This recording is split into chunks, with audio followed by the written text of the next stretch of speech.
الشيطان الرجيم بسم الله الرحمن الرحيم وما أنزلنا على قومه من بعده من جند من السماء وما كنا منزلين إن كانت إلا صيحة واحدة فإذا هم خامدون يا حسرة على العباد ما يأتيهم من رسول إلا كانوا به يستهزئون ألم يروا كم أهلكنا قبلهم من القرون أنهم إليهم لا يرجعون وإن كل لما جميع لدينا محضرون صدق اللہ العظیم۔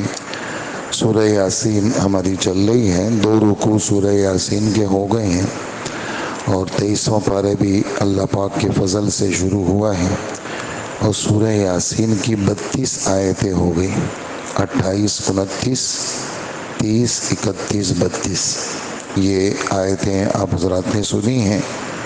اور حبیب نجار کا جو قصہ چل رہا ہے، اگرچہ قرآن پاک نے ان کا نام نہیں لیا اور احادیث کے اندر جو تاریخی روایات ہیں اس تاریخی روایات میں ان کا ذکر ہے، تو قوم نے ان کو مارا، وہ شہید ہو گئے۔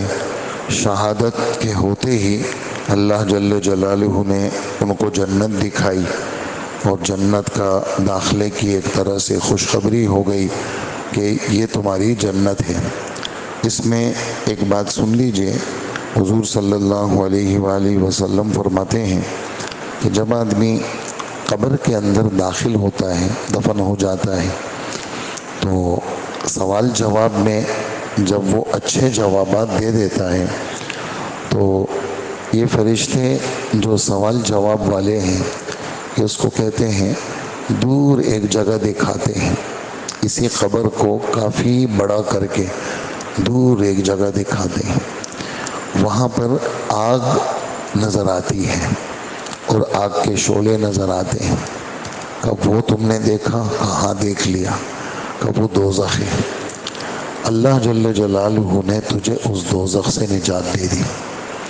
پھر منتہائے نظر تک اس کی قبر کھل جاتی ہے اور دونوں طرف جنت کے دروازے کھل جاتے ہیں اور وہاں سے ٹھنڈی ٹھنڈی ہوائیں اور خوشبوئیں وہاں سے آتی ہیں۔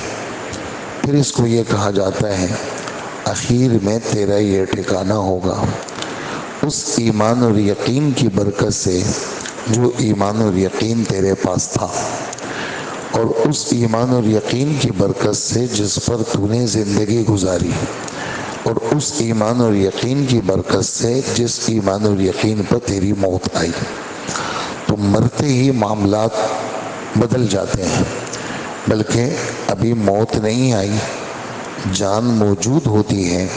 اللہ کے رسول صلی اللہ علیہ وسلم فرماتے ہیں رشتہ دار ہوتے ہیں چاروں طرف، لیکن اس کو نظر نہیں آتے، اس کے سامنے اللہ پاک آخرت کے مناظر کر دیتے ہیں، تو موت سے پہلے ہی اللہ اس کو جنت دکھاتے ہیں۔ اور یہ بھی آتا ہے حدیث کے اندر، ایک عجیب بات یہ بھی آتی ہے، یہ جو صبح شام کی تسبیحات ہیں، تیسرا کلمہ، درود شریف، استغفار، یہ بزرگوں کے بتائے ہوئے نہیں ہیں۔ لوگ کہتے ہیں جی یہ بزرگوں نے بتائے، یہ اللہ کے رسول نے بتائے، اور اس کا اہتمام کرنے والا اللہ پاک موت سے پہلے اس کو جنت میں اس کا ٹھکانہ دکھاتے ہیں۔ تو یہ جو تسبیحات ہیں یہ معمولی نہیں ہیں، اس لیے آدمی کچھ بھی ہو جائے وقت نکال کر کے تسبیحات ضرور کرے، بیٹھ کر کے، چلتے پھرتے نہیں، بیٹھ کر کے دھیان کے ساتھ نظریں جھکا کر کے اللہ کو حاضر ناظر جان کر کے 100 دفعہ تیسرا کلمہ پڑھے، 100 دفعہ درود شریف پڑھے، 100 دفعہ استغفار پڑھے۔ یہ عادت ایسی پکی کر لیں کہ کبھی نہ چھوٹے۔ اس کے بہت زیادہ فوائد ہیں، نقد فائدہ تو یہ ہے کہ یہ جتنی بھی سوچیں آدمی کو تنگ کرتی ہیں یہ سب ختم ہو جاتی ہیں، اور آدمی کا دل دماغ وہ سکون ہو جاتا ہے۔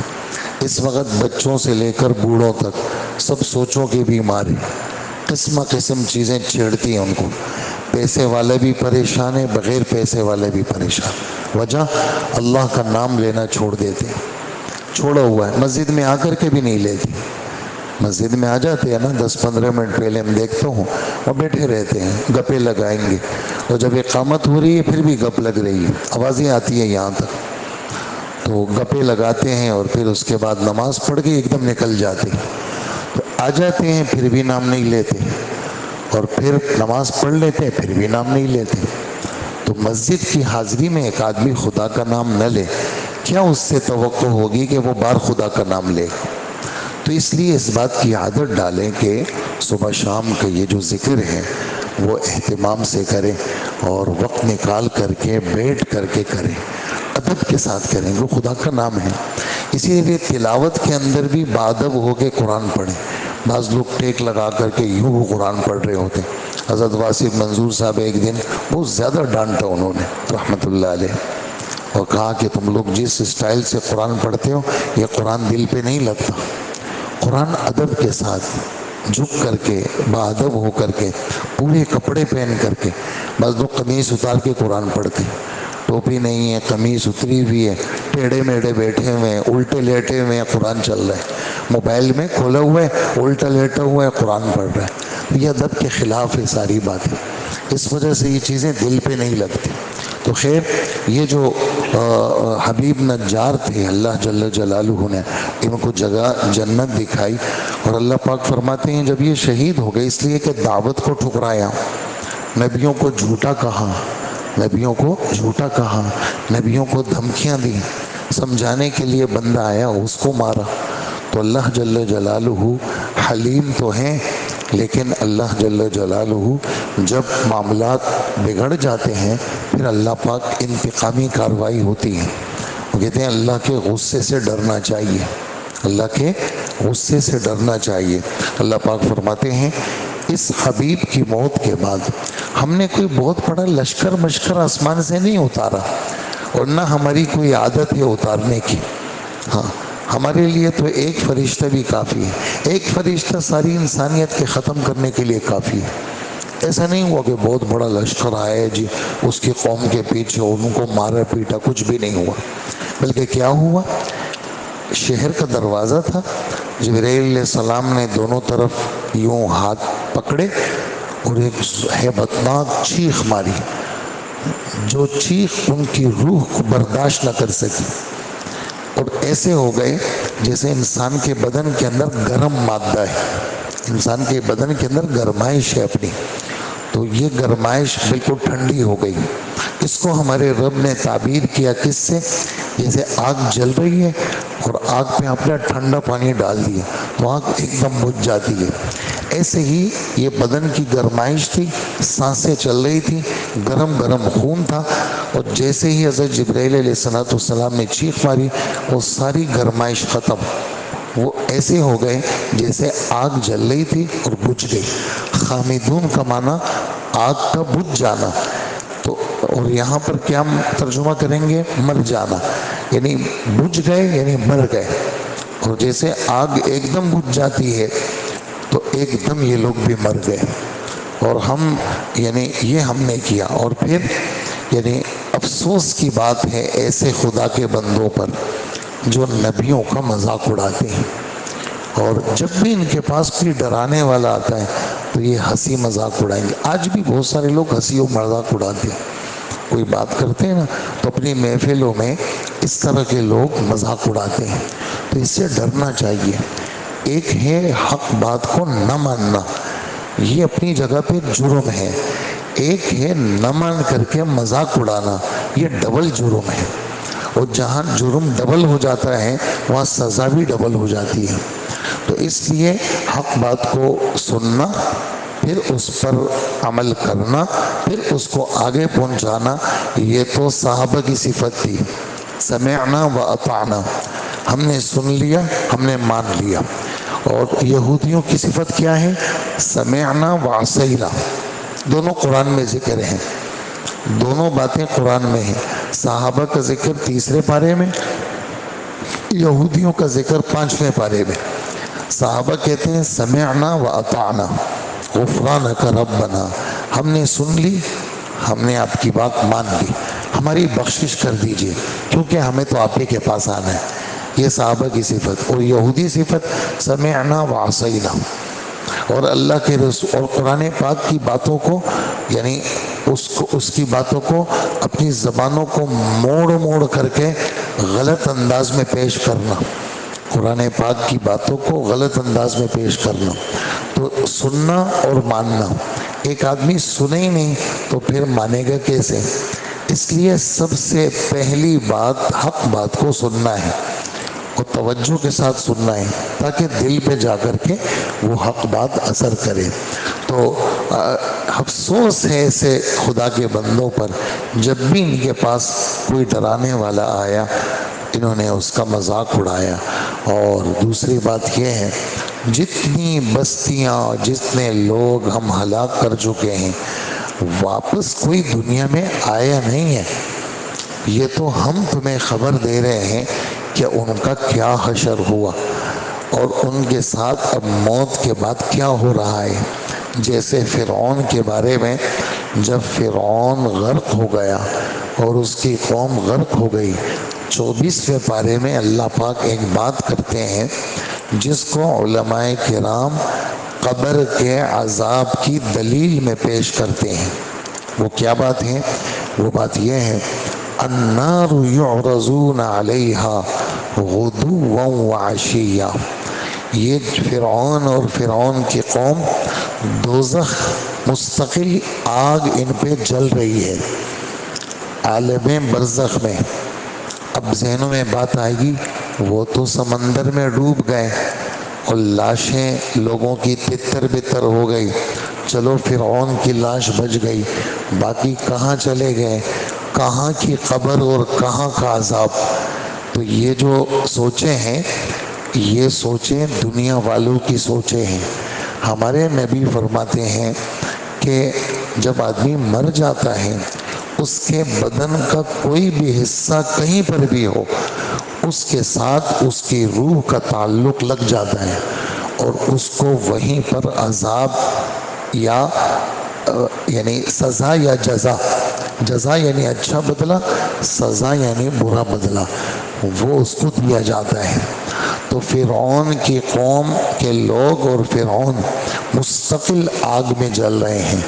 وَيَوْمَ تَقُومُ السَّاعَةُ، جس دن قیامت آئے گی اس دن فرشتوں کو کہیں گے ادخلوا آل فرعون اشد العذاب، فرعون اور فرعون کی قوم کو سخت عذاب میں داخل کر لو۔ تو جو لوگ جا چکے ہیں وہ واپس نہیں آئیں گے، لیکن ان کے حالات ہم تمہیں سنا رہے ہیں۔ اور پھر ایک دن ایسا آئے گا سب کو ہم اپنے پاس جمع کریں گے، سب کی حاضری ہوگی اور سب اکیلے آئیں گے، کسی باپ ماں بیٹے دوست یار نہیں، اکیلے آئیں گے۔ اور جیسے ہم نے ان کو پیدا کیا تھا ویسے ہی آئیں گے۔ کیسے پیدا کیا تھا؟ سر پہ کچھ تھا؟ نہیں۔ بدن پہ کچھ تھا؟ نہیں۔ پاؤں پہ کچھ تھا؟ نہیں۔ ختنہ ہوا تھا؟ نہیں۔ تو بغیر ختنہ کیے ہوئے، بغیر ٹوپی کے، بغیر کپڑوں کے، بغیر چپلوں کے، یہ اکیلے اللہ کے سامنے آئیں گے، سب کی حاضری لگے گی۔ یہ ہے آخری آیت جو آیت نمبر 32 ہے، تم میں سے کوئی بھی نہیں چھوٹے گا، سب کو ہمارے پاس آنا ہے۔ تو یہاں تک کیسا بیان ہوا؟ قرآن کی حقانیت کا بیان ہوا، رسالت کا بیان ہوا، دعوت کا بیان ہوا، اور نبیوں کے بھیجنے کا بیان، اور نبیوں کی جس نے مانی اس کا جنت میں جانے کا بیان، نبیوں کی جس نے نہیں مانی اس پر عذاب کا بیان، اور آخرت کی پیشی کا بیان۔ یہ ہوا۔ آگے کی جو آیت نمبر 33 سے آگے جا کر کے پورا رکوع تقریباً یہ اللہ کی عظمت، اللہ کی بڑائی، اللہ کے انعامات، اس کا پھر بیان ہوگا۔ اللہ ہمیں عمل کی توفیق عطا فرمائے۔ آیات کا ترجمہ سن لیجئے۔ اللہ پاک فرماتے ہیں اور اس شخص کے بعد وما انزلنا علی قومہ، اس شخص کے بعد یعنی اس شخص کی موت کے بعد ہم نے اس کی قوم پر آسمان سے کوئی لشکر نہیں اتارا اور نہ ہمیں اتارنے کی کوئی ضرورت تھی. بس کیا ہوا، وہ تو ایک چیخ تھی جس سے وہ ایک دم بجھ کر رہ گئے، یعنی مر گئے. میں نے اس کی پوری تشریح کر لی کہ اس کو بجھنے سے کیوں تعبیر کیا، یہ میں نے آپ کو بتا دیا. افسوس ہے ایسے بندوں کے حال پر، ان کے پاس جب بھی کوئی رسول آیا یہ لوگ مذاق اڑاتے تھے. اس لیے ہمیشہ کے لیے ہم جتنے یہاں بیٹھے ہیں حق بات کا کبھی بھی مذاق نہ اڑائیں، یعنی مذاق میں بھی مذاق نہ اڑائیں. ایک آدمی کہتا ہے یار میں نے ویسی مذاق کیا، نہیں، مذاق میں بھی مذاق نہ اڑائیں. حق بات کو تو بہت سلیقے کے ساتھ لینا چاہیے، اور اگر عمل کی نیت نہیں ہے تو کوئی بات نہیں ہے، لیکن ادب ضروری ہے، اور یہ ادب آدمی کو آگے پہنچاتا ہے. اور جہاں بے ادبی ہوئی، جہاں دل سے حق اور حق والوں کو حقیر سمجھا، بس وہاں اس آدمی کی خیر نہیں ہے. تو اس سے آدمی کو بچنا چاہیے. تو فرمایا جب بھی ان کے پاس کوئی رسول آیا تو وہ اس کا مذاق اڑاتے تھے. کیا انہوں نے نہیں دیکھا ان سے پہلے ہم نے کتنی قوموں کو ہلاک کر چکے ہیں، واپس کوئی نہیں آیا، لیکن اس کے حالات ہم بتا چکے ہیں. میں نے فرعون کی مثال آپ کو دی. اور آخری آیت میں کیا فرمایا، یہ جتنے لوگ ہیں ان سبھی کو اکٹھا کر کے ہمارے سامنے حاضر کیا جائے گا. کیسے کیا جائے گا وہ اللہ کو پتہ ہے، ہمیں پتہ نہیں ہے. ہاں، پہلے انسان سے لے کر آخری انسان کو ایک میدان میں جمع کرنا، ننگا جمع کرنا، اور سب کا حساب کتاب لینا. اللہ پاک فرماتے ہیں ثم ان الینا ایابہم ثم ان علینا حسابہم. ایاب لوٹنا، یہ سب ہمارے پاس آئیں گے، اور ثم ان علینا حسابہم، پھر ہم ان کا حساب لیں گے. واپسی ہمارے پاس آئیں گے اور سب کا ہم حساب لیں گے. اللہ پاک ہمیں یقین نصیب فرمائے، عمل کی توفیق عطا فرمائے. الحمدللہ رب العالمین، والصلاة والسلام علی نبینا محمد وآلہ واصحابہ اجمعین. اے اللہ ہمارے گناہوں کو معاف فرما، اللہ ہماری مغفرت فرما، ہماری نماز کو قبول فرما، درس کو قبول فرما. اللہ ہمیں ایمان اور یقین کا کمال نصیب فرما. اللہ تسبیحات ہمیں نصیب فرما. دونوں وقت با ادب بیٹھ کر کے ہمیں ذکر کی توفیق عطا فرما. با ادب بیٹھ کر کے ہمیں قرآن پڑھنے والا بنا. با ادب بیٹھ کر کے ہمیں ہاتھ اٹھا کے دعا مانگنے والا بنا. اللہ با ادب با نصیب ہمیں با ادب بھی بنا اور ہمیں با نصیب بھی بنا. اور ہمیں اے اللہ با ادب با مراد ہماری ہر مراد پوری فرما اور ہماری ہر مشکل آسان فرما. ہمیں کسی انسان کا محتاج نہ بنا. ہر قاتل، ہر ساحر، ہر چور اور ڈکیت سے ہمیں محفوظ فرما. اے اللہ پوری دنیا میں اس وقت جہاں جہاں مسلمان قیدی ہیں، اللہ سب قیدیوں کو یا اللہ خلاصی نصیب فرما. اے اللہ جتنے لوگ اس وقت عذاب میں ہیں، تکلیف میں ہیں، سب کو تکلیف اور عذاب سے نجات نصیب فرما. جتنے لوگ کافروں کے ماتحت ہیں اللہ ان کو ان کی ماتحتی سے چھڑا دیجئے. اللہ جہاں جہاں ممالک کے اندر مسلمان بے گھر ہیں اللہ ان کو اپنے گھر عطا فرما. جس خطے کے اندر جو بھی مسلم جس لائن کی پریشانی میں ہے اس کو یا اللہ خلاصی نصیب فرما، اس سب کو یا اللہ سچا رجوع نصیب فرما. ہمارے ملک کو امن عطا فرما، ہمارے ملک کو امن عطا فرما، ہمارے ملک کو امن عطا فرما. آپس کے توڑ سے پورے ملک کی حفاظت فرما اور پورے ملک کو دین کا مرکز بنا. پورے ملک کے قرضوں کو ختم فرما اور نیک صالح حکمران نصیب فرما. اور اے اللہ رحمت کی بارش عافیت والی نصیب فرما اور ہم سب کی دعاؤں کو قبول فرما. وصلی اللہ وسلم علی نبینا محمد وآلہ واصحابہ وامتہ اجمعین. آمین برحمتک یا ارحم الراحمین.